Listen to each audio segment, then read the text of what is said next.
Question number 2 में क्या बोल रहा है, let set A is equal to 1 2 3 4 5 6 insert the appropriate symbol belongs to or does not belongs to in the blank. Okay ये belongs to and does not belongs to हम लोग देख लिया है ना लास्ट क्लास में. अगर हमारे पास एक सेट ए है, A B C D and 2 4 6 ये सेट है, ठीक है. अब इसका मतलब क्या हुआ, इसे हम बोलते हैं एप्सिलॉन, ठीक है. एप्सिलॉन का मतलब क्या हुआ कि ये बताता है कि कुछ भी एलिमेंट इस सेट के अंदर हैं या नहीं है.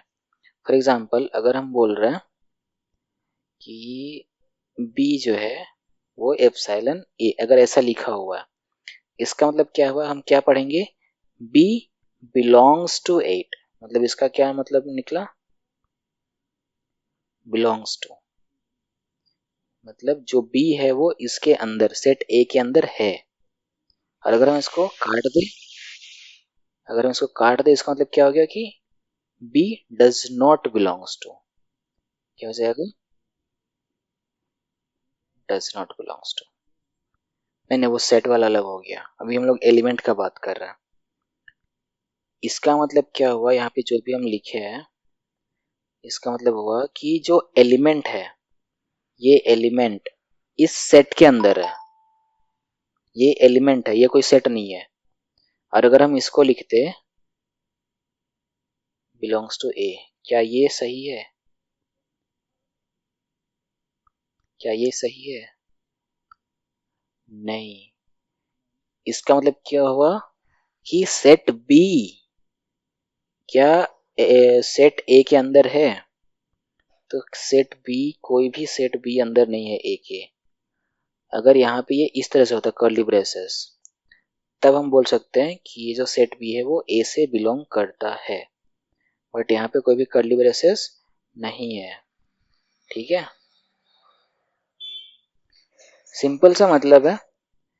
इसका मतलब हुआ कि जो बी एलिमेंट है वो ए के अंदर है, और यहाँ पे अगर हम काट देते हैं इसको तो इसका मतलब हुआ कि ये एलिमेंट इसके अंदर नहीं है, ठीक है.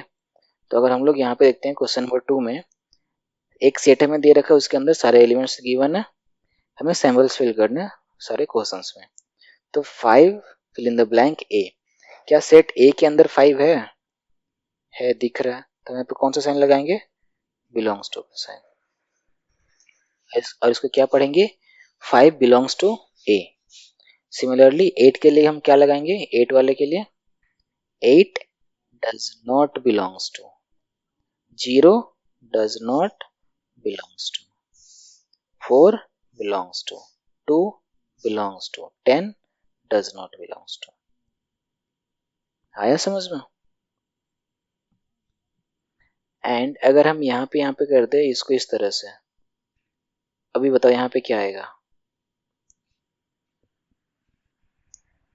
अभी इस नॉट बिलोंग्स टू. क्यों, इसका मतलब क्या हो गया, क्योंकि ये बोल रहा है कि ये जो सेट है उसके अंदर जितने भी एलिमेंट है उस एलिमेंट में एक सेट और है जो कुछ इस तरह से है. अगर ऐसा रहता ओनली देन हम ये कर सकते थे, ठीक है. NCERT.Solution को सब्सक्राइब करें और अपनी परीक्षा